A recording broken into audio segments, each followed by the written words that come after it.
Graça e paz, irmãos. Bom estarmos mais uma vez na presença do nosso Deus para adorá-lo, para engrandecer o seu santo nome.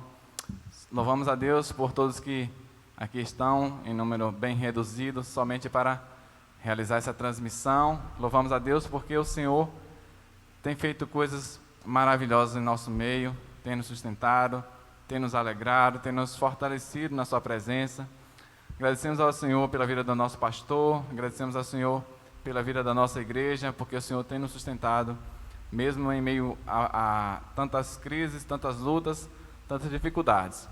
Nós louvamos ao Senhor por cada um dos irmãos que estão em casa nesse momento, assistindo ao culto, não somente assistindo, mas cultuando juntamente conosco, ao nosso Deus, porque a Ele é devida toda a honra, toda a glória e todo o louvor.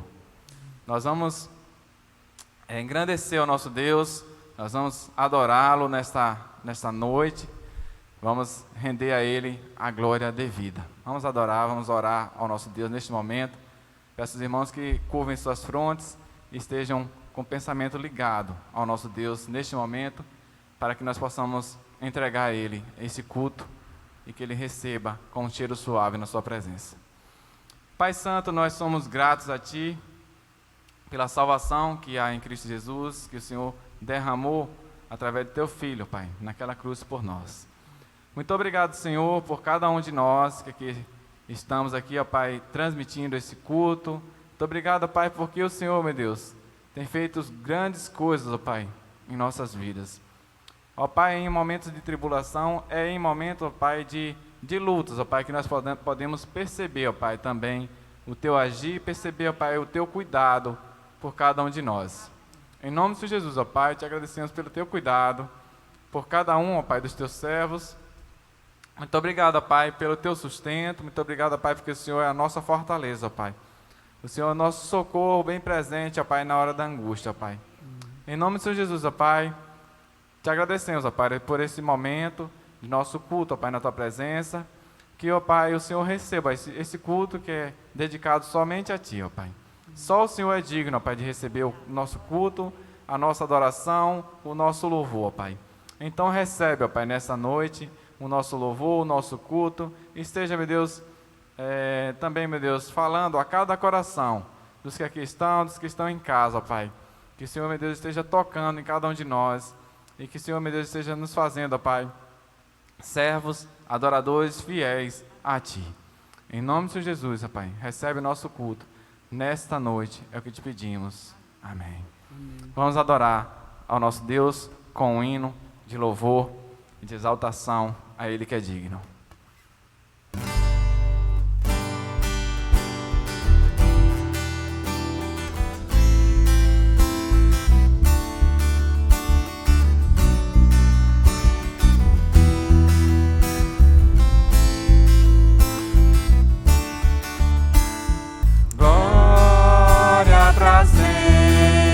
Ao Cordeiro de Deus, a Jesus o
seja o Senhor, nosso Deus.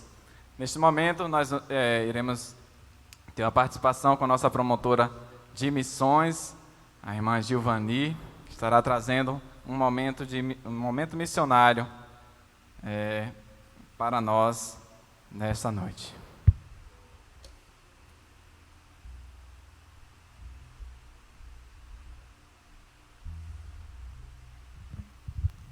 Boa noite a todos.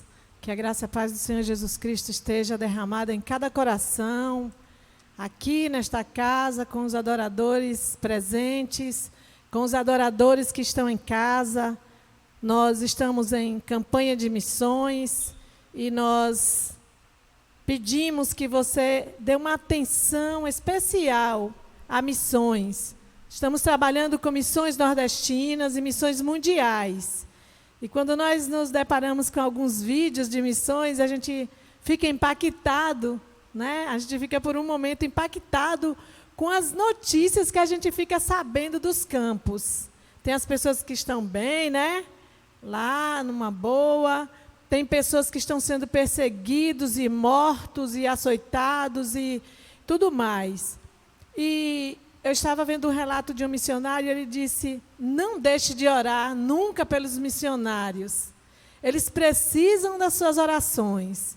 E nós, aqui da Primeira Igreja Batista de Serrinha, vamos continuar orando pelos nossos irmãos que estão em missões, em cada campo, em cada canto do mundo, levando a mensagem de salvação àquelas pessoas que são necessitadas de ser alcançadas pelo nosso Senhor e Salvador Jesus Cristo. Nós vamos falar sobre missões mundiais. Nós temos um tema: viva o poder de transformar. Então, viva o poder de transformar. E nós estamos trabalhando com a divisa de 2 Timóteo 1,7, que diz assim: porque Deus não nos deu espírito de temor, mas o espírito de fortaleza e de amor e de moderação. Que esse mesmo Espírito que Deus derramou sobre nós esteja trabalhando e movendo nossos corações a cada dia, para que estejamos aptos para levar a mensagem do Senhor Jesus Cristo, queridos promotores, mobilizadores, irmãos e irmãs. E para estar contribuindo eu estou agora também dentro com o nosso dinheiro, com a nossa de um dos oferta. consultórios do Centro Médico Fábrica de Esperança, em campanha aqui de no Oeste oferta, Africano. temos um alvo de R$6.000 apenas. Interessante perceber que ao longo de tantos anos aqui, é aquele que move os o corações início das dessa pessoas, trajetória nós ultrapassemos que esse começou alvo. em 2005, Sabemos que todos estamos passando quando deixamos dificuldades, o Brasil e mas o viemos Senhor para cá, é o dono da eu e minha obra. esposa Elis, E nós cremos e na meus 3 força do seu filhos. poder. Oremos. Meses antes, Querido Deus, eterno talvez Pai, semanas antes, dono da obra nós missionária, estávamos numa atualização o Senhor de missionária missões.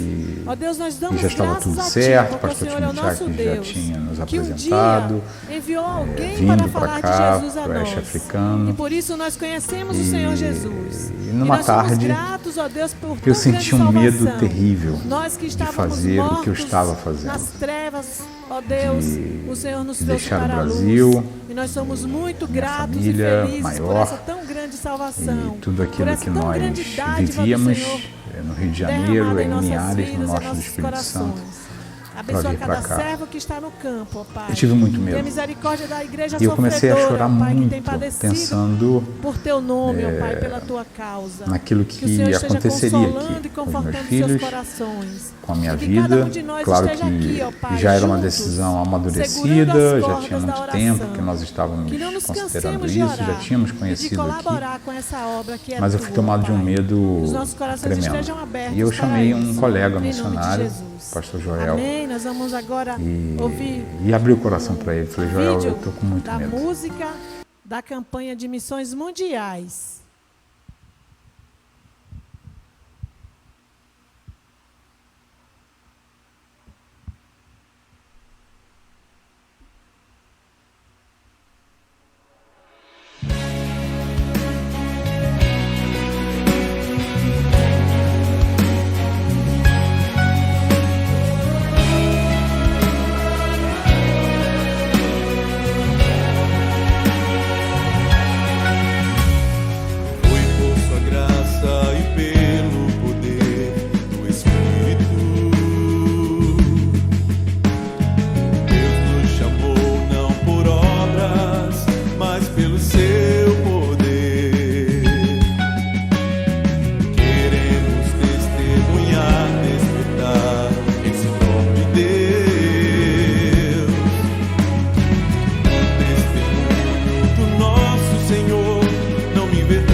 cativo liberdade e ao mundo transformação viva.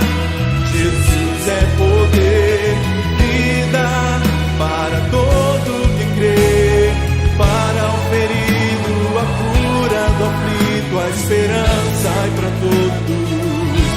Jesus é poder.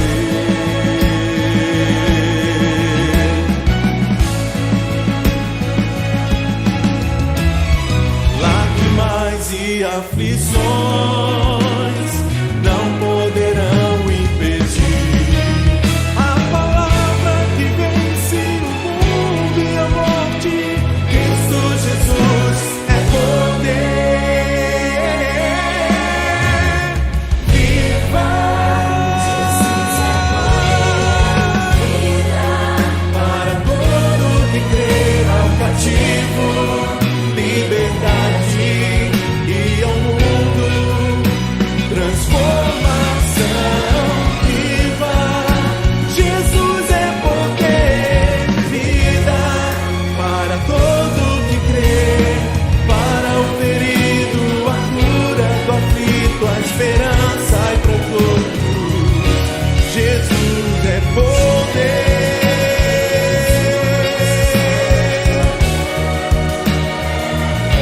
Jesus é poder.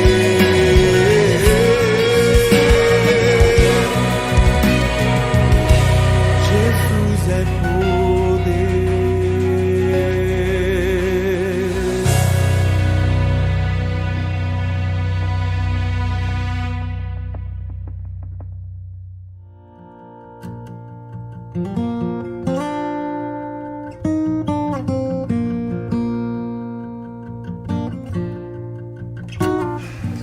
Olá, queridos promotores, mobilizadores, irmãos e irmãs.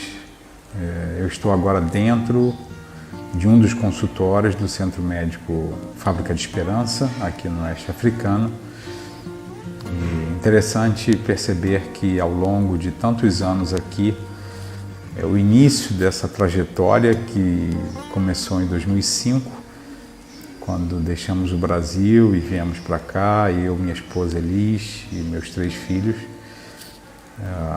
meses antes, talvez semanas antes, nós estávamos numa atualização missionária e já estava tudo certo. O pastor Timichak já tinha nos apresentado, vindo para cá, para o Oeste Africano, e numa tarde eu senti um medo terrível de fazer o que eu estava fazendo, de deixar o Brasil, a minha família maior e tudo aquilo que nós vivíamos no Rio de Janeiro, em Linhares, no norte do Espírito Santo, para vir para cá.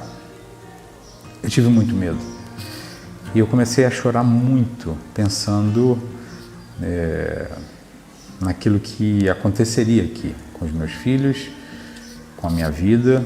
Claro que já era uma decisão amadurecida, já tinha muito tempo que nós estávamos considerando isso, já tínhamos conhecido aqui, mas eu fui tomado de um medo tremendo. E eu chamei um colega missionário, o pastor Joel, e abri o coração para ele. Falei: Joel, eu estou com muito medo. E nós conversamos um pouco, eu deixei rolar as lágrimas diante dele e diante de Deus. E ele foi muito querido, como sempre, e ele me abraçou e orou por mim e pediu a Deus graça sobre mim. E como foi importante aquele tempo ali. E eu leio isso como algo positivo. O medo, não necessariamente ele é negativo. O medo, muitas vezes, ele pode te dar consciência de quem você é, de quem Deus é, daquilo que Deus está te chamando para fazer. E, em contrapartida, existe o medo que paralisa, que te bloqueia, que te impede de andar. Esse não é bom. Esse é um medo que podemos dizer um medo patológico. Mas o medo é uma reação natural do ser humano.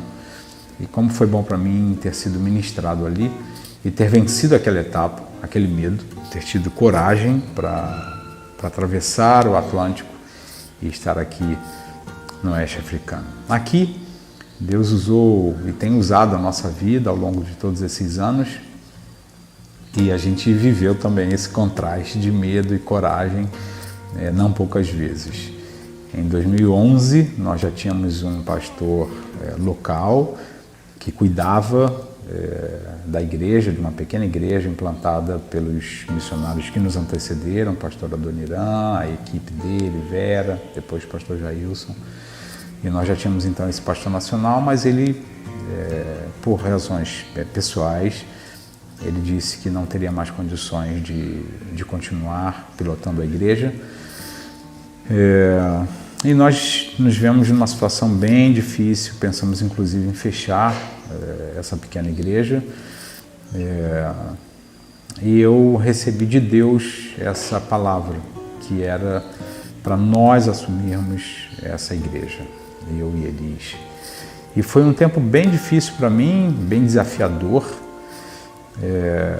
mas nós decidimos então assumir e ficamos pastoreando essa igreja por 4 anos e mesclando, claro, com toda a atividade profissional, que também é missional, como médico ortopedista aqui, na época Elis dentista, e nós resolvemos então abraçar e caminhamos, e Deus nos deu muita graça, e foi um desafio cuidar das pessoas, esse é o maior desafio, mas também construir um templo. Isso foi uma coisa tão interessante, porque a minha profissão não tem nada a ver com construção, eu nunca construí nada, fisicamente falando, e caiu na minha mão essa incumbência de construir o templo com aquela pequena igreja, com aqueles irmãos. E eu lembro que quando eu comecei a ver como é que faria isso e tal, e aí alguém falou assim, mas tem que ter uma boa sapata. Eu falei, e o que é sapata? Imagina, alguém que vai construir, que não sabe o que é um alicerce. É uma situação bem complicada. Mas nós resolvemos fazer isso e fizemos isso em 1 ano. Foi realmente uma coisa que Deus nos abençoou tremendamente. Claro, como obra que vocês conhecem, foi extremamente difícil. Interessante porque quando eu estava à frente dessa igreja, eu falava sempre para eles que nós somos o edifício de Deus, né? Que é um princípio da palavra, claro. Mas eles insistiam dizendo que o templo era importante. E eu dizia, sim, o templo é importante, mas o mais importante é que você é o edifício de Deus, você é o templo vivo de Deus, etc.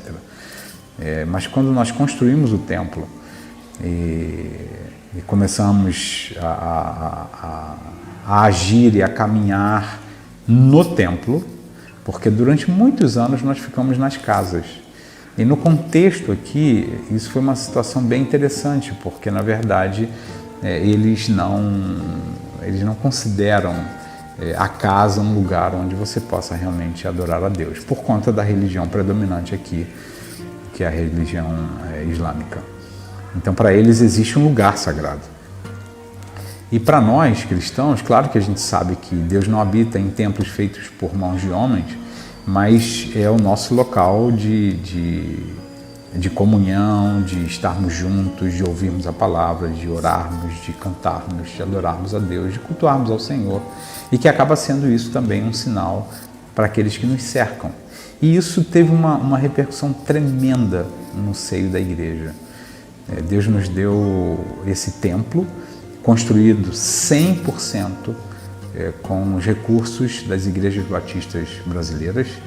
E então, em 8 de dezembro de 2012, nós inauguramos o templo e a igreja foi seguindo, só que, claro, com o templo nós tivemos muito mais facilidade de diversas ações, inclusive na comunidade onde nós estamos implantados. Do lado do templo nós tínhamos um terreno, ainda de 300 metros quadrados, a metade do terreno, do terreno todo. E em 2015 eu tenho então esse desafio também, junto com a Elise, com a nossa equipe, Nita, Andréia, de construir o centro médico, que foi uma loucura também. Vocês lembram que em 2015 foi quando estourou ou quando a gente estava no auge da crise no Brasil. Também tive muito medo.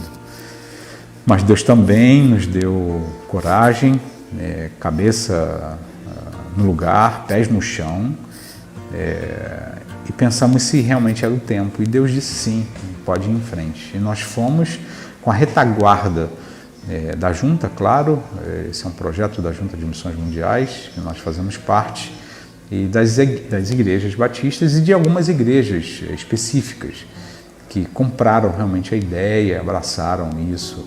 E nós começamos em abril de 2015 e em abril de 2016 o pastor João Marcos estava aqui inaugurando com a gente o Centro Médico Esportivo, na época esportivo, hoje é o Centro Médico Social, Fábrica de Esperança. Queridos, coragem e medo caminham juntos, é estranho falar isso, mas o medo faz parte das nossas reações, mas ele só não pode nos paralisar. Nós precisamos entender que coragem não é maluquice. Coragem não é colocar uma mochila nas costas e entender que tem que ir para outro país para pregar o Evangelho. Não. Coragem tem a ver com aquilo que Deus estabelece para você. Você olha para você mesmo, reconhece aquilo que você é, aquilo que você faz. Deus dá direção. Deus orienta através de família, através de irmãos, através de líderes. Eu vejo muitos jovens assim apaixonados pela obra missionária e choram e tal, e querem largar tudo. E assim, para mim isso é muito tranquilo. A gente não larga tudo para vir para o campo transcultural. A gente vem com tudo. Aliás, como eu digo sempre, o nosso tudo, o meu tudo, o teu tudo, é Jesus. Ele é o nosso bem maior, na verdade. E aquilo que Ele nos deu, as nossas capacitações, aquilo que nós temos em mãos, é isso que Ele vai usar. Queridos, nada acontece no avião. Assim, quem você é no Brasil, você vai ser aqui no campo transcultural.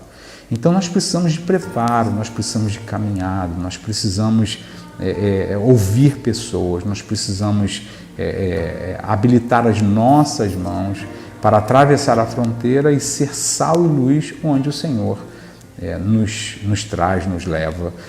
Isso muitas vezes leva tempo. Deus me chamou, eu tinha 15 anos. E eu cheguei aqui com 38. Eu não estava perdido dos 15 aos 38. Eu estava em preparo, em treinamento.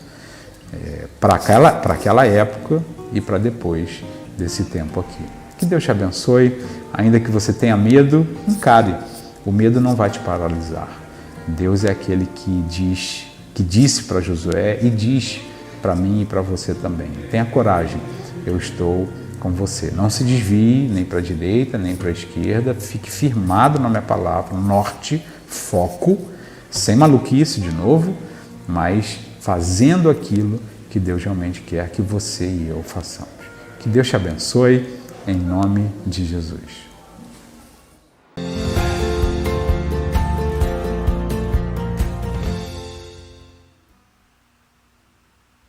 Amém.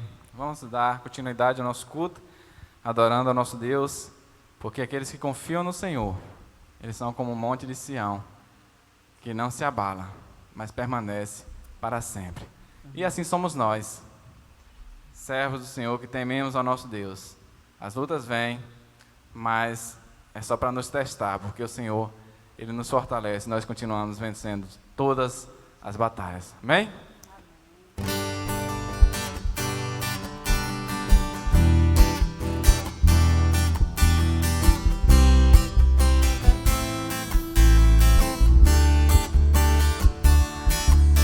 Que confiam no Senhor são como o monte de Sião, que não se abala, mas permanece para sempre.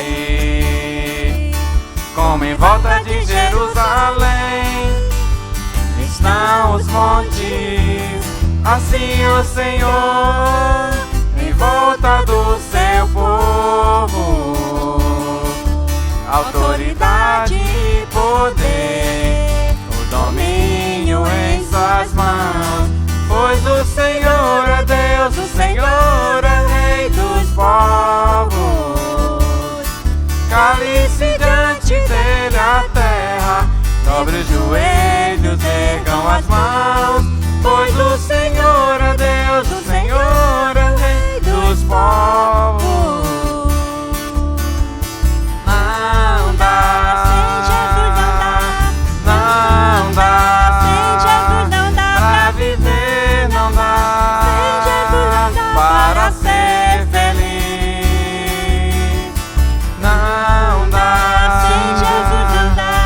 não dá, Sem Jesus não dá pra viver, não dá, Sem Jesus não dá para ser feliz. Os que confiam no Senhor são como um monte de Sião, que não se abala, mas permanece para sempre. Como em volta de Jerusalém estão os montes, assim é o Senhor em volta do seu povo. Autoridade e poder, o domínio em suas mãos, pois o Senhor é Deus, o Senhor é Rei dos povos. Cale-se diante dele a terra, dobre os joelhos, ergam as mãos, pois o Senhor é Deus, o Senhor é Rei dos povos. Não dá, Sem Jesus não dá. não dá, Sem Jesus não dá pra viver, não dá, Sem Jesus não dá para ser feliz. Não dá, Sem Jesus não dá. não dá, Sem Jesus não dá pra viver, não dá, Sem Jesus não dá para ser feliz. Amém. Amém. Nós vamos orar neste momento, pedindo à irmã Nice, nos eleve a Deus em oração neste momento, pedindo ao Senhor que esteja abençoando a vida do pastor Neto, que estará trazendo a sua palavra aos nossos corações. Amém. Senhor, nós agradecemos a Ti por este momento, Pai, quando estamos aqui cultuando a Ti, Pai. Recebe, Pai, todo o nosso louvor, toda a adoração, porque o Senhor é digno, Deus. Amém. Queremos neste momento colocar a vida do pastor Neto em Tuas mãos. Pedir, Pai, que o Senhor esteja usando o Teu filho conforme a Tua soberana vontade, Deus. E que nós possamos estar... Dando sequência então ao nosso culto, quero saudar a todos com a paz e a graça do Cristo, nosso Senhor. Amém, meus irmãos? Feliz em rever nossos amados. Como disse o irmão Rubem, apenas eu endosso a fala do irmão. Apesar de estarmos em pequeno número, um número reduzido de pessoas, por conta também do protocolo de segurança que nós estamos seguindo, protocolo sanitário. E quero também estender essa saudação aos nossos irmãos que estão em casa, nossos irmãos que estão adorando via plataforma digital. Você não deixa de ser adorador por estar adorando, não é, meus irmãos? Via plataforma digital. Eu também sou um adorador que adoro via plataforma digital. Hoje pela manhã, cultuei ao Senhor de casa, E eu vi a minha esposa, porque minha esposa não foi excepcional, Está de parabéns, não é, Ivanice? Está de parabéns, minha esposa, Volto a repetir, não é porque minha esposa não, mas ela teve assim um desempenho extraordinário, Nós somos certamente edificados, pela palavra primeiro, o pastor Jair trouxe uma palavra também muito edificante, inspiradora, motivadora, encorajadora, enfim, uma palavra que com certeza trouxe impacto para nossas vidas. E a sequência com a escola bíblica, estudando sobre santificação, O Ludmila falou um pouco sobre santificação posicional, aquela que se dá na regeneração, no início da conversão. Depois ela falou um pouquinho também de santificação progressiva e, por fim, definitiva, que se dará na glorificação, que é a última fase da salvação. Mas não estamos aqui para falar disso, Estamos aqui para, à luz do capítulo 10 de Lucas, do versículo 30 ao verso 37, a gente tentar então discorrer sobre quem de fato tem a condição ou condições ideais de se tornar o próximo, Isso me faz lembrar, irmão Gil, daquela música clássica do grupo Logos, distantes, próximos, né? E eu me arvorei em trazer como proposição justamente esse título, né? Distantes, próximos, né? Quem de fato é o próximo? Nós veremos então à luz destas passagens, desta narrativa bíblica, desta parábola, então contada por Cristo, com muita maestria, quem de fato tem condição de se tornar ou de ser o próximo. Lucas 10, leremos do verso 30 ao verso 37. Localize seu texto, meu irmão sagrado, vá folheando as Escrituras. Enquanto isso, nós estamos aqui prontamente aguardando você então localizar o capítulo 10 de Lucas. Faremos então a leitura do verso 30 ao verso 37. Está escrito, como diria Jesus: e respondendo Jesus disse: um certo homem descia de Jerusalém para Jericó e caiu entre ladrões, os quais o despojam e o feriram e partiram, deixando-o quase morto. E por acaso descia pelo mesmo caminho um certo sacerdote, e quando ele o viu, passou pelo outro lado. E assim também um levita, quando chegou ao lugar e o viu, ele passou pelo outro lado, passou de largo. Mas um certo samaritano, estando de viagem, veio até ele, e vendo-o, teve compaixão dele. E aproximando-se dele, atou-lhe as feridas, derramando nelas azeite e vinho. E pondo-o sobre o seu próprio animal, levou-o para uma hospedaria e cuidou dele. E no dia seguinte, partindo, ele tirou 2 denários e deu ao hospedeiro e disse-lhe: cuide dele, e tudo o que demais gastares, na minha volta eu te pagarei. Ora, qual destes 3 te parece que se tornou próximo daquele que caiu entre os ladrões, os salteadores? E ele disse: o que mostrou misericórdia para com ele. Então disse Jesus: vai e faze tudo do mesmo modo, não é? De igual modo, reproduz, replica, ipsilíteres aqui, não só o que está no texto, mas reproduza também, replique esta mesma ação, não é? Que denota, que evidencia, que sinaliza de forma concreta e em contexto de quem de fato é o próximo, não é? Pois bem, meus irmãos, temos aqui então algumas figuras que saltam aos olhos, né? Alguns personagens que ganham destaque, ganham enfoque maior nesta narrativa aqui de Lucas, no capítulo 10, do verso 30 ao 37. A primeira figura aqui, personagem que salta aos olhos, é do salteador, né? A ideia de salteador é aquele que salta sobre, né? Salteador, aquele que salta sobre, né? Então, ele sempre surpreende a sua vítima, né? Ele executa as suas ações, planejadas ou não, acredito que sim, né? Premeditada. Ele orquestra essas ações com este fim, com este objetivo de surpreender as suas vítimas, né? Então, aquele de abrupto aqui, sem um aviso prévio, né? Ele o quê?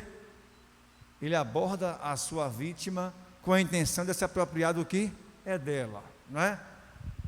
O salteador, então, meus irmãos, é uma pessoa não grata, não é agradável e é incapaz de ser o próximo, por ser ele implacável e desprovido de quê? De compaixão, né? Ele não tem a mínima condição, ele não tem um perfil de quem é o próximo, não é? Quem é o necessitado aqui? O necessitado é a vítima, não é isso? O próximo é aquele que deveria agir com compaixão, não é? Então, está desqualificado.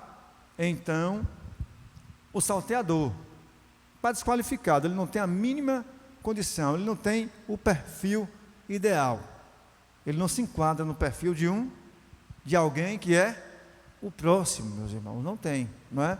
Ele não tem a mínima condição, então, de ostentar esse título, não é? Essa honra de ser identificado como o próximo. Ele é regido, meus irmãos, por uma ética que eu denominei de ética parasitária, não é? O parasita não é assim? É um micro-organismo que vive dentro de um organismo, ou então que se alimenta de outro organismo, não é assim? E ele pede licença? Não pede, né? Pergunta ao biólogo se um parasita ele pede licença para tal ação. Não, não é? Assim é a ética que rege a conduta e as ações de quem? De um salteador, de um ladrão, de um meliante, de um bandido. Você pode então, meus irmãos, usar o adjetivo que você quiser para se referir a este indivíduo, não é? É aquele que se apropria do que é do outro, do que pertence ao outro, sem o consentimento dele. E ainda lhe causa o quê? Dano, né?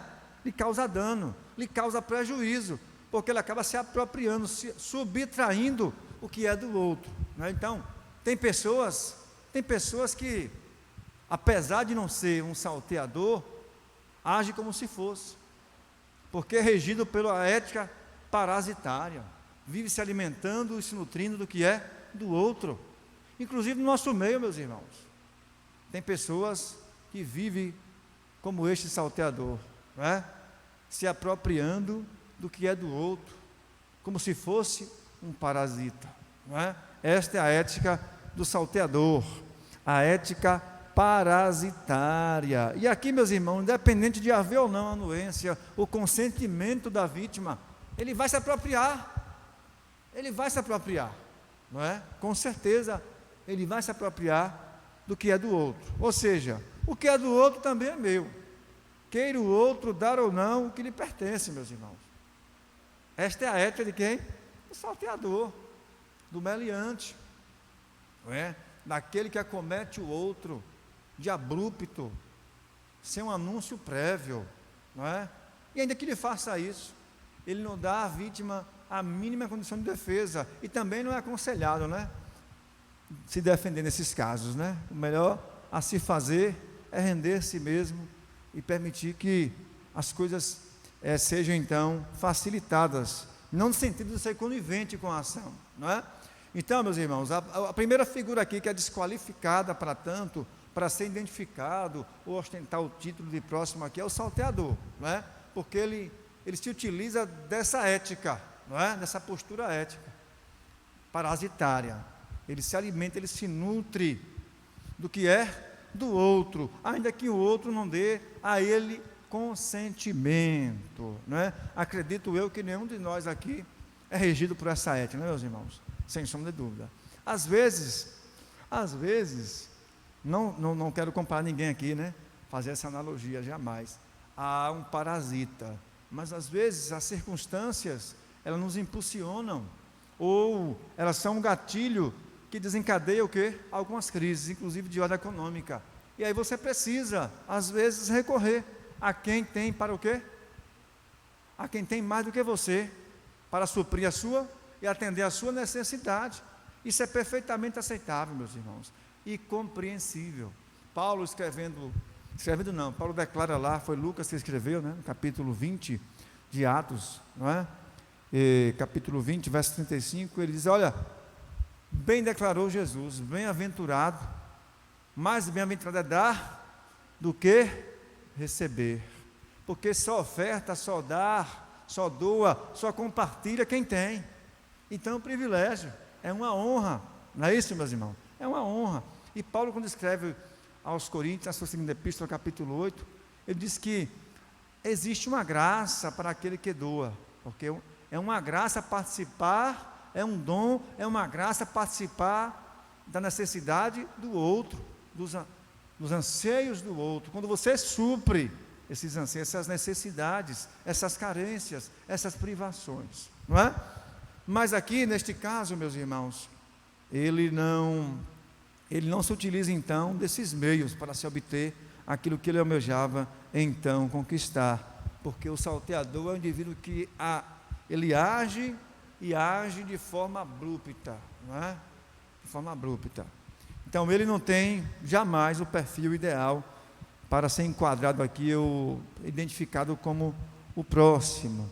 Mas entra em cena aqui uma outra figura, meus irmãos, o sacerdote, verso 31, e por acaso descia pelo mesmo caminho, a narrativa é enfática, e por acaso descia pelo mesmo caminho um certo sacerdote, e quando ele o viu, passou o quê? de largo, meus irmãos. De largo, meus irmãos. Ou seja, o sacerdote também é desqualificado. Sabe por quê, meus irmãos? Para tanto, pois preferiu o quê, meus irmãos? A apatia, a indiferença. Ele foi impassível. Ele não se sensibilizou com aquela situação. E aí eu te pergunto, quem é a figura? Quem é esta figura? Um sacerdote. Apesar de ser uma autoridade religiosa e de figurar como representante de Deus junto ao seu povo, meus irmãos, ele preferiu então a ética do egoísmo. Olha só, quando ele ignora, quando ele faz vista grossa para aquela situação, para aquele quadro, o indivíduo é vítima de um assalto, não é isso? Ele é vítima de um assalto, não é? Alguém se apropriou dos seus bens e ainda deixou ele quase morto, né? Diz o texto, né?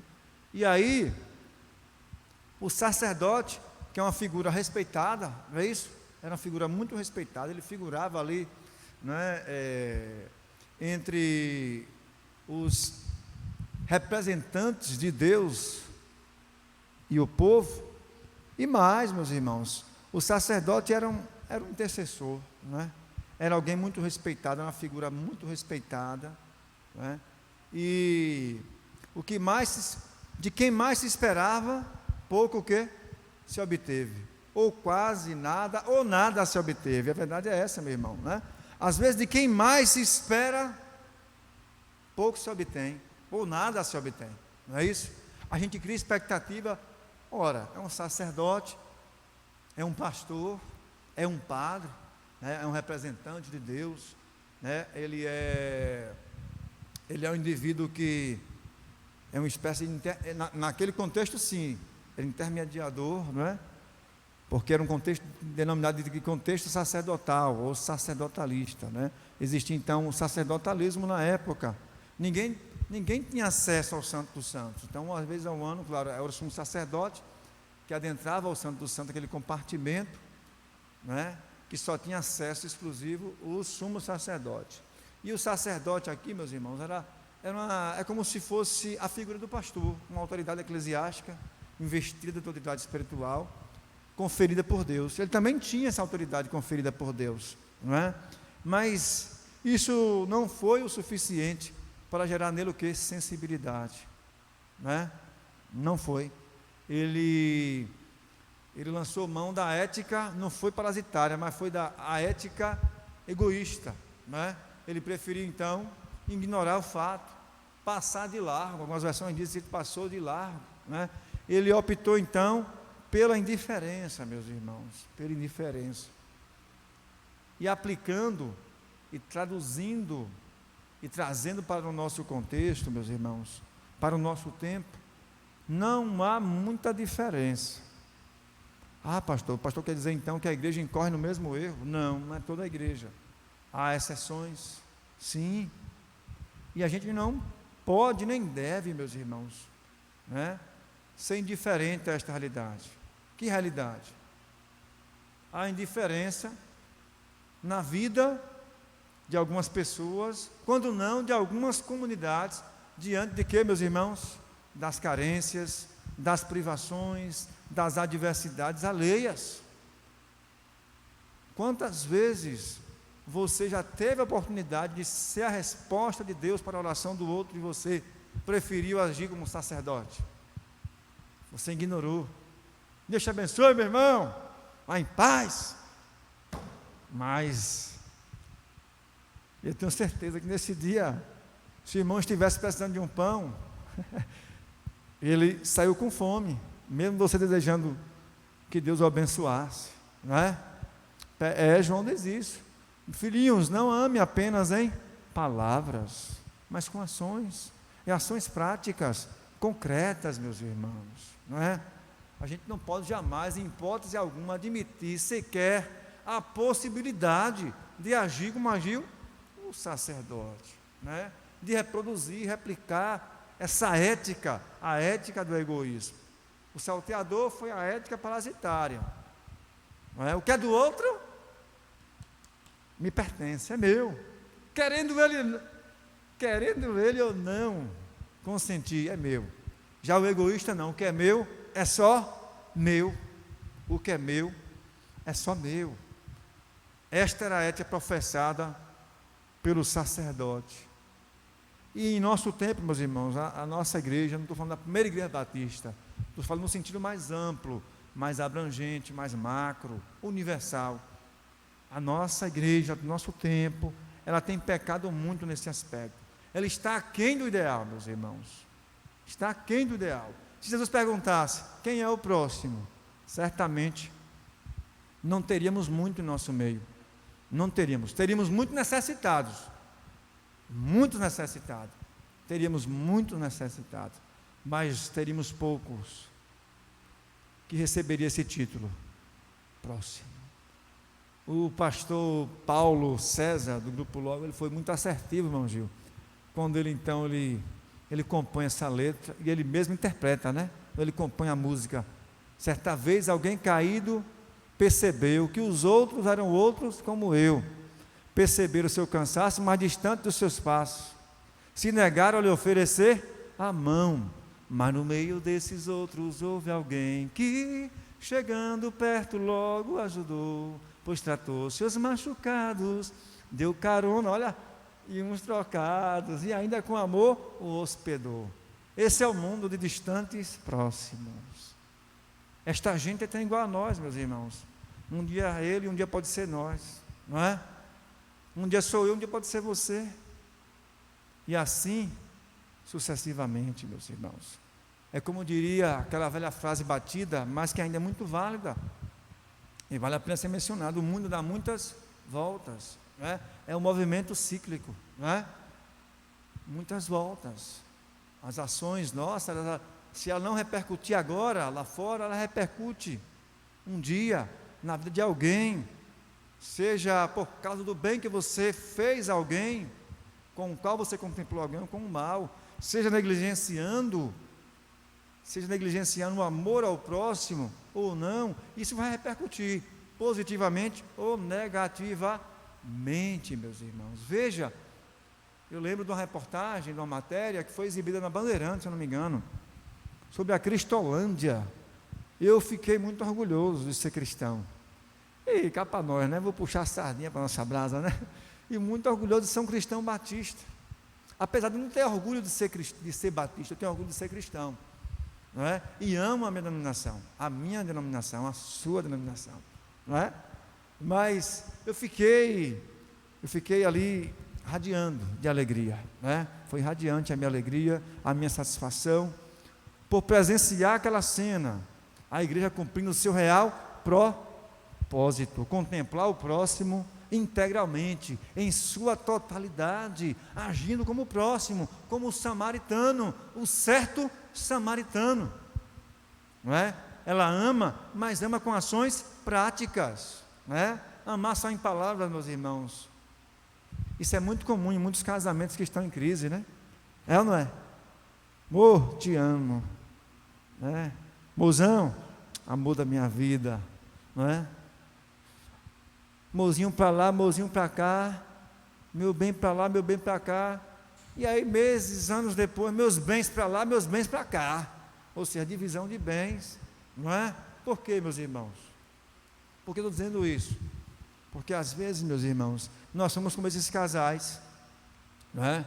O nosso amor, ele não extrapola o campo das ideias, ele fica aqui com uma ideia, pulsando e pulsante, querendo sair do papel da teoria e se tornar uma realidade concreta. A gente precisa fazer isso, meus irmãos.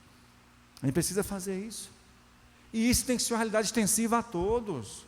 O próximo só é irmão, porque o irmão tem um dom, ele tem uma vocação, ele tem um dom da contribuição, então deixa com ele. Nem sempre o irmão vai ter disponibilidade, nem sempre o irmão vai ter disposição, meus irmãos, não é? É preciso entender que a gente é um corpo. O corpo de Cristo é composto de quê? De muitos membros, não é assim? Aí Paulo fala dessa interdependência no corpo de Cristo.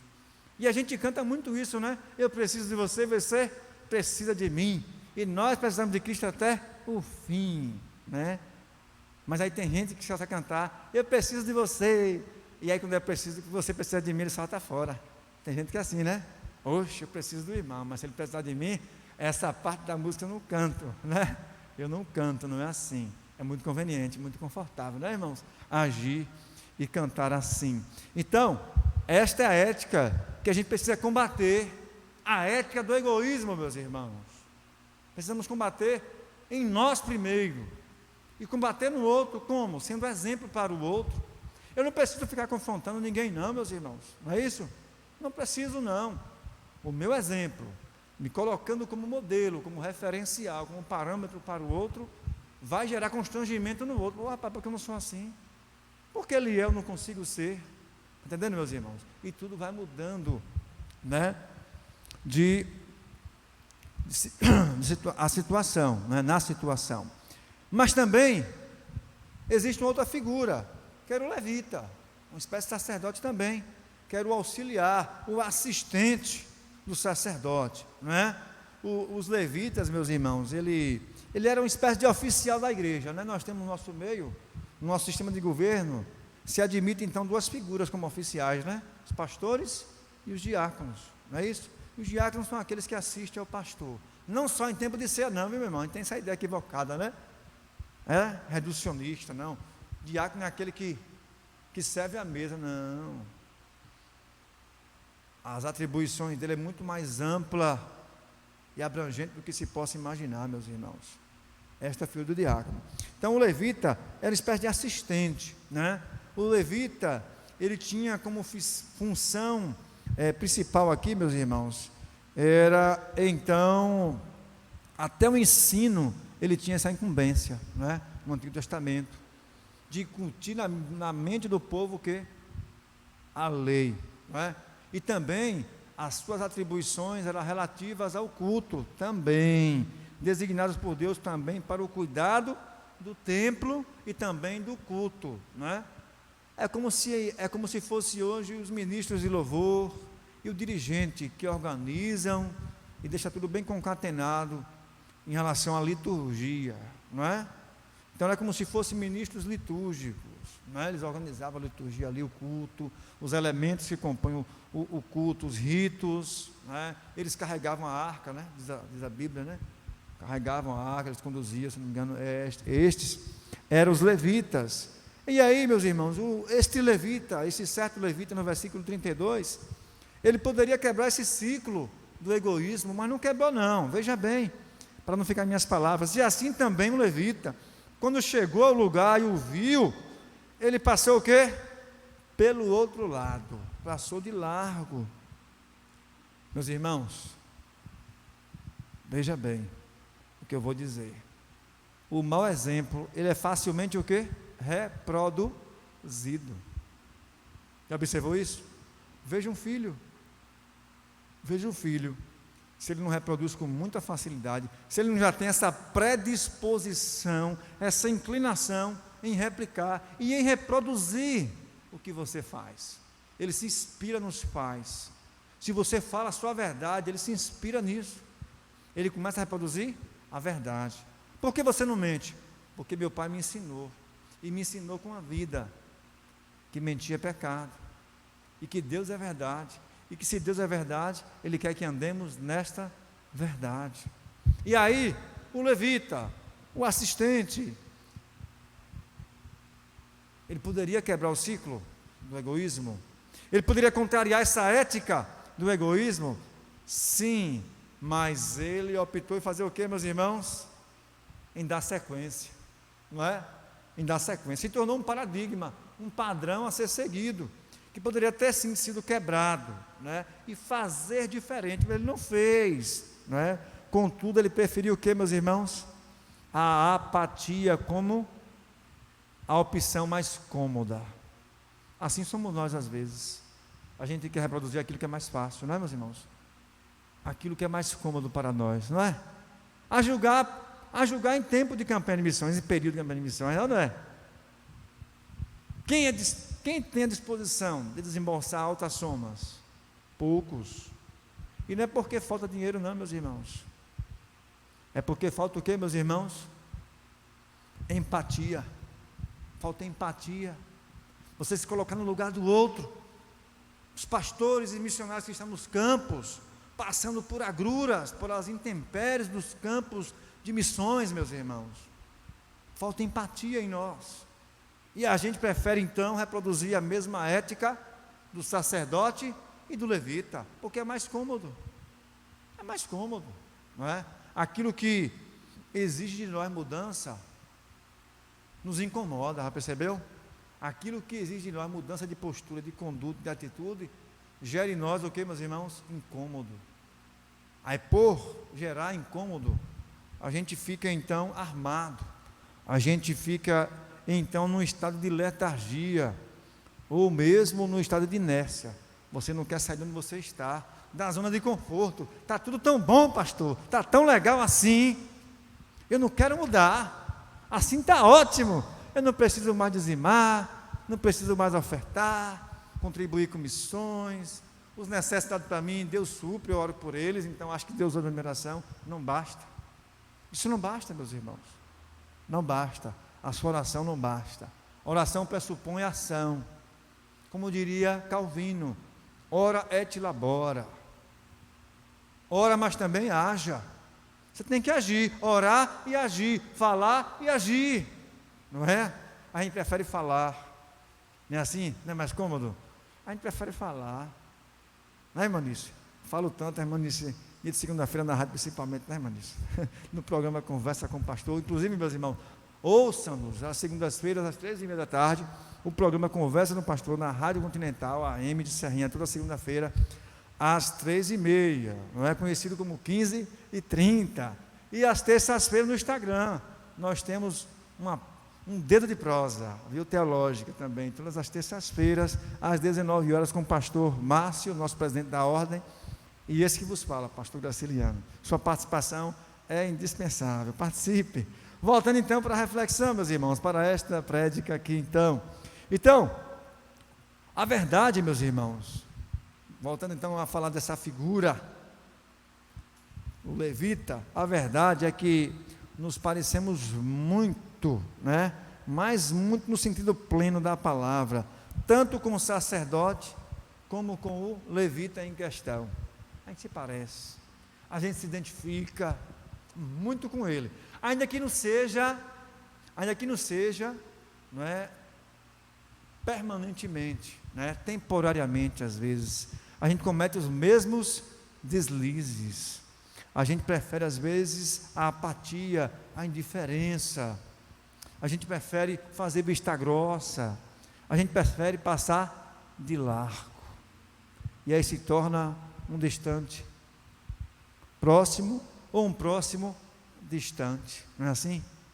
Um próximo que apenas observa, que apenas presencia a cena, a carência, a necessidade alheia, sabendo que pode sim e deve suprir aquela necessidade presente na ocasião, mas prefere o que, meus irmãos? A indiferença, prefere a apatia ao invés da empatia. Precisamos de mais empatia, meus irmãos. Precisamos nos colocar mais no lugar do outro, não é? No lugar do outro, na condição de quem necessita, de quem está precisando, de quem está passando por sérias privações. E esse é um tempo, meus irmãos, como qualquer outro, que eu nunca vi tantas pessoas e famílias ao mesmo tempo passando por privações tão sérias, né? Não é assim? Está, meus irmãos, estado crítico, o estado é precário, e a gente precisa, meus irmãos, olhar com graça e com compaixão para essa situação, ainda que não esteja ao seu alcance, mobilize-se e também mobilize o maior número de pessoas para isso. Eu não tenho, nem sempre, e às vezes como não tenho, sabe o que eu faço? E o irmão Daniel sabe disso, né?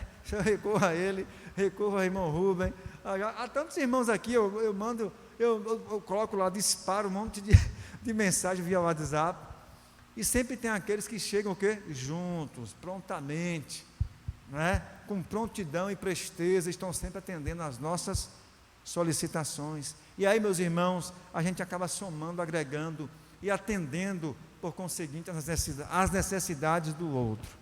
E aí, para a gente finalizar, meus irmãos, estamos caminhando para o fim, aí vem aquela figura, entre cena aquela figura que quebra esse ciclo do mal, né? né? Quebra esse ciclo maligno e agora estabelece o quê? Ele quebra um círculo vicioso e inaugura um círculo virtuoso. Esta é a figura do samaritano, que a gente chama tanto de bom samaritano, como se todo samaritano fosse ruim, né? Olha, o bom samaritano, como se o samaritano fosse pessoas de má índole, todos eles, e a gente acaba generalizando. Inclusive, meus irmãos, olha só, de quem menos se esperava, de quem menos se esperava nesse contexto, nessa narrativa, mais se obteve, não é? Judeu e samaritano não tinham uma relação o quê? Amistosa, uma relação muito hostil. Eles viviam na mais completa e absoluta hostilidade. Mas o samaritano, ele não quis saber se aquela vítima, não queria saber qual era a nacionalidade daquela vítima, se era um judeu, um idumeu, ele não queria saber. Ele apenas olhou com compaixão. Verso do 36 ao 37, ou do 33 ao 35.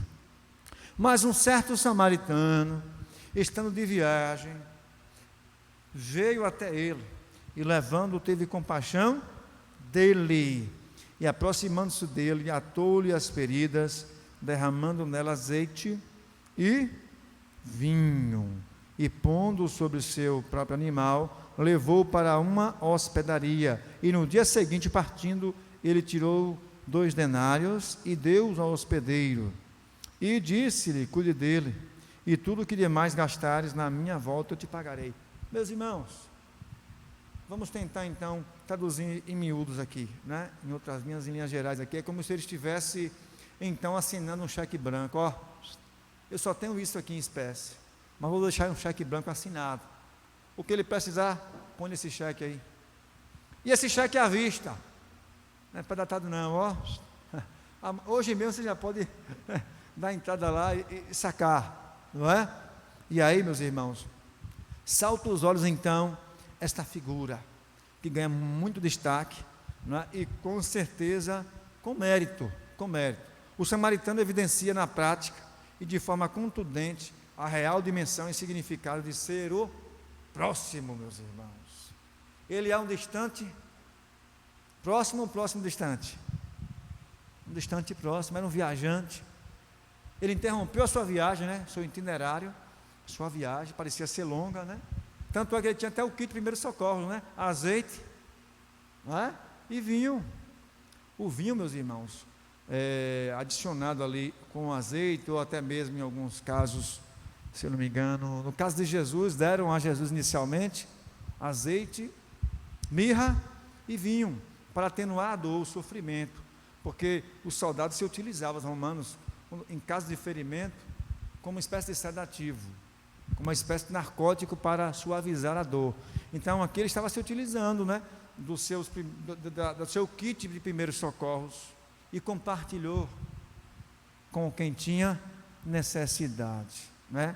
E ele não leva em consideração de quem se tratava, se era um judeu, independente da nacionalidade, da origem, não é? Da origem nacional dele, não é? Não queria saber de onde ele vinha, de onde ele tinha vindo, e ele desconsidera esses aspectos, não é? Esses detalhes, esses pormenores, e então ele contempla com graça e com compaixão aquele necessitado, não é? E ele prontamente presta os primeiros socorros, sem hesitar e sem considerar, meus irmãos, se a vítima era ou não digna de seus cuidados. E a gente usa muito esse critério, né? Ele não merece não. Irmão Gil, ele já foi bandido, ele é usuário de droga, ela se prostitui, ela que se vire. É capaz de dizer, tem gente que é capaz de dizer, não, ela continue vendendo o corpo dela. Não, meus irmãos, não é assim que devemos proceder. Devemos fazer o bem sem olhar a quem, meus irmãos. Quando eu ajudo alguém, eu não quero saber quem é não, meus irmãos. Eu só quero saber o que fazer e como fazer. E aí Deus vai apontando o quê? O caminho. Ele vai dando as diretrizes, não é? Ele vai então assinalando como agir, como proceder, e a gente deve prontamente, então, seguir esses caminhos ou caminho apontado por Ele, com este fim, com a finalidade, a fim de que a necessidade do outro seja prontamente suprida por nós, meus irmãos. O samaritano, ele poderia muito bem, em retaliação a essa hostilidade com os judeus, meus irmãos, ele poderia muito bem fazer vista grossa. Olha, você estava caminho de Jericó, é um judeu, então eu vou ignorar, vou passar longe. Eu quero saber de me deparar com um judeu, nada, rapaz. Esse povo não vai com a minha cara, a gente não se cheira bem. Esse povo, como diria o nordestinês, não é flor que se cheire. Por que então eu vou me compadecer desse troço? Isso, se esse samaritano fosse nordestino e crente. Estou brincando, meus irmãos, brincadeira à parte, né? Meus irmãos, o que eu quero dizer com isso? O que eu quero dizer com isso é que, independente de quem seja o alvo da graça de Deus, que deve e pode se manifestar por meio de sua vida, com este fim de contemplar o outro, com as bênçãos que Deus já te deu, independe de quem seja o outro, meus irmãos, de qual seja o perfil. Ele tem um mau caráter, ele tem desvio de conduta, desvio de caráter, ele é imoral, é um adúltero, é um dependente químico. Meus irmãos, isso é desculpa, é pretexto para o quê? Justificar a nossa negligência, para apaziguar a consciência dos negligentes, que passam por cima do que nos ensina as Escrituras. Paulo, quando escreve lá aos Gálatas, capítulo 5, verso 14, que a lei, toda ela se resume em um só preceito, sabe qual é? Amar o próximo como assim? Mesmo, né? Se resume nisso. Então, se você é incapaz, se nós somos incapazes de amar de forma prática ao próximo, meu irmão, sinto muito, você ainda não demonstrou que ama a Deus, porque este amor ao próximo é um reflexo do amor que você cultiva por quem? Por Deus. Este amor que foi derramado em nós pelo Espírito Santo, conforme nos ensina Romanos 5, verso 5, ele derramou em nós o seu amor por meio do Espírito Santo, meus irmãos, né? Mas, voltando então a essa figura, ele poderia então dar sequência a esse padrão, a este ciclo, mas não fez, meus irmãos. Poderia, mas não fez, né? Pois preferiu cumprir no sentido pleno o mandamento do amor ao próximo, o que o sacerdote e os levitas foram o quê? Incapazes de fazer e de cumprir, não é? O texto é bem claro, verso 35, e no dia seguinte, partindo ele, tirou 2 denários e deu aos hospedeiros, e disse-lhe, cuida dele, e tudo o que demais gastares, na minha volta eu te pagarei. Então, meus irmãos, diante de nós então estão disposadas as opções. Qual opção devo fazer? Com certeza, não vou replicar a atitude e a ética do salteador, não é? Não, muito menos a do sacerdote. Por que eu digo muito menos? Porque o sacerdote, meus irmãos, como representante de Deus, do Altíssimo, diante do povo, ele se tornou o quê? Um péssimo exemplo, não é isso? O salteador tinha como ofício furtar, roubar, não é isso? Cometer crime, tinha uma vida delituosa. Mas sacerdote não, era o representante de Deus. Por isso, volto a repetir, reitero, muito menos reproduzir então, meus irmãos, a ética do sacerdote e do levita, que é a ética do egoísta, mas sim repliquemos nós, o desafio é esse, a ética do samaritano. Qual é a ética do samaritano? A ética do altruísmo, meus irmãos. O altruísta, ele não olha apenas para o seu umbigo, para as suas necessidades e anseios, mas olha para a necessidade alheia, com disposição natural, o quê? Em suprir estas necessidades, meus irmãos. Conclusão: o próximo é todo aquele que é empático e trata o necessitado com misericórdia. E este é misericordioso, sabe por quê, meus irmãos? Porque ele ama. Ou seja, nós, você, eu, podemos e devemos ser o próximo. Eu vou cantar só um trecho, irmão Rubem. Vou cantar só um trecho daquela música para a gente finalizar então, viu? Se vocês souberem, cante comigo. Amém? Vamos fazer a capela mesmo. Diz assim: certa vez alguém caído percebeu que os outros eram outros como eu. Perceberam seu cansaço mais distante dos seus passos, se negaram a lhe oferecer a mão. Mas no meio desses outros, houve alguém aqui, ó, que chegando perto logo ajudou, pois tratou seus machucados, deu carona em uns trocados, e ainda com amor o hospedou. Este é o mundo de distantes próximos, esta gente é tão igual a nós, que está só porque passamos longe demais. Alguém tem que lhe dar o pão, alguém tem que mostrar-lhe a luz, alguém que ama igual comigo a Jesus. Amém, meus irmãos? Vamos finalizar então essa reflexão orando. Pai querido, gratos somos ao Senhor pelo privilégio, ó Pai, de poder adorar e celebrar o Senhor em espírito e em verdade, Pai, como igreja, e igreja que é o corpo de Cristo beligerante aqui na terra, meu Pai. Muito obrigado por esse privilégio de fazer parte deste corpo, Pai, deste organismo vivo que tem por cabeça o Teu Filho Jesus Cristo. Gratos somos por esta comunhão, ó Pai, presencial e também à distância, através dessa plataforma. Gratos somos ao Senhor por essa tecnologia que acaba encurtando essa distância, Pai, dos nossos irmãos que não podem comparecer a este culto. Também te pedimos neste momento, Pai, que nos dê a capacidade, ó Deus, de poder replicar e reproduzir esta mesma atitude que houve, ó Pai, no samaritano, de reproduzir essa ética, a ética do altruísmo, daquele que olha com compaixão e com amor para o próximo, e demonstrando esse amor de forma concreta, Pai, que sejamos sempre este próximo, ó Deus, até que Jesus venha, até que Ele volte e nos leve para com Ele morar para sempre, Pai. Ó Deus, sei com o pastor Jair, ó Pai, ó Deus, onde ele estiver ali em Viramão, que a Tua graça esteja sobre ele, ó Pai, que o Senhor use o Teu Filho na ministração da Tua palavra com poder, com autoridade e com intrepidez ali no culto, ó Pai, em Viramão, Pai, onde ele está, ó Pai, que Tua graça, ó Pai, use o Teu Filho de forma poderosa, ó Deus, e que as pessoas saiam de lá impactadas pelo poder de Tua palavra que será por ele ministrado, Pai. Em nome do Cristo nós rogamos, Te louvamos por esse privilégio de estarmos juntos adorando ao Senhor, em nome e para a glória de Jesus. Amém. Com a palavra, o ministério de louvor.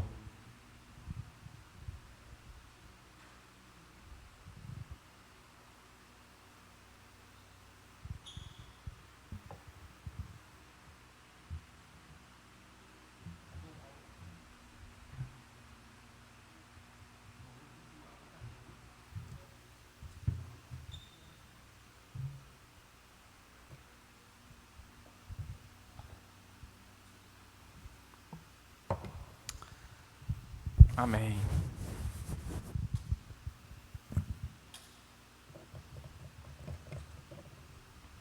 Vamos continuar adorando ao nosso Deus, com um hino de louvor a Ele e um hino de meditação na nossa vida e no que nós devemos ser, no que nós devemos agir a cada dia, nos humilhando perante o nosso Deus, reconhecendo a nossa pequenez, nossa falha,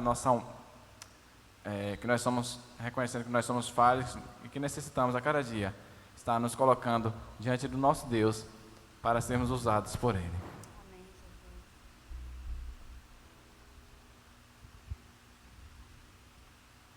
Coração igual ao teu, diante do trono.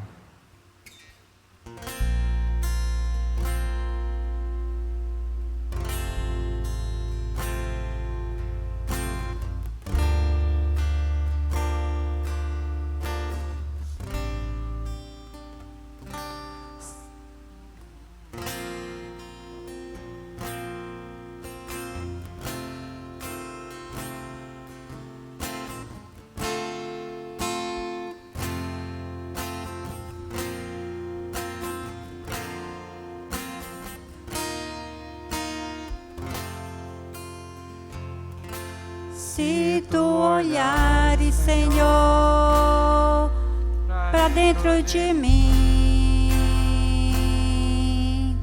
nada encontrarás de bom,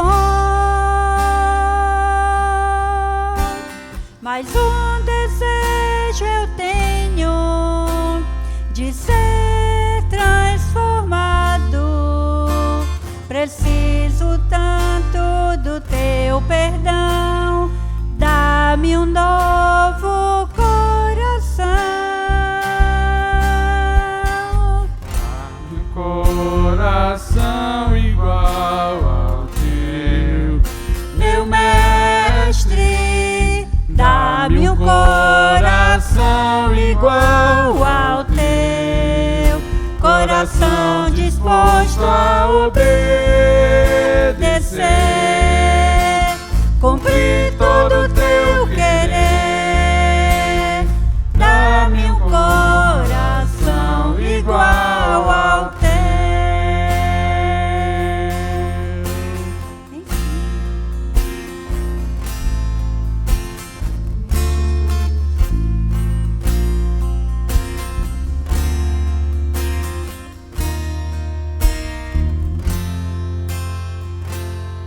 Se tu olhares, Senhor, pra dentro de mim, nada encontrarás de bom, mas um desejo eu tenho de ser transformado. Preciso tanto do teu perdão, dá-me um novo coração. Dá-me um coração igual ao teu, meu mestre. Dá-me um coração igual ao teu, coração disposto a obedecer, cumprir todo o teu querer. Dá-me um coração igual ao teu. Dá-me um coração igual ao teu, Meu mestre, dá-me um coração igual ao teu, coração disposto a obedecer, cumprir todo o teu querer. Dá-me um coração igual ao teu. Ensina-me a amar o meu irmão, a olhar com os teus olhos, perdoar com teu perdão. Enche-me com teu espírito, endireita os meus caminhos. Ó Deus, dá-me um novo coração. Enche-me com teu espírito, endireita os meus caminhos. Ó Deus, dá-me um novo coração. Dá-me um coração igual ao teu, meu mestre. Dá-me um coração igual ao teu, coração disposto a obedecer, cumprir todo o teu querer. Dá-me um coração igual ao teu. Dá-me um coração igual ao teu, meu mestre. Dá-me um coração igual ao teu, coração disposto a obedecer, cumprir todo o teu querer. Dá-me um coração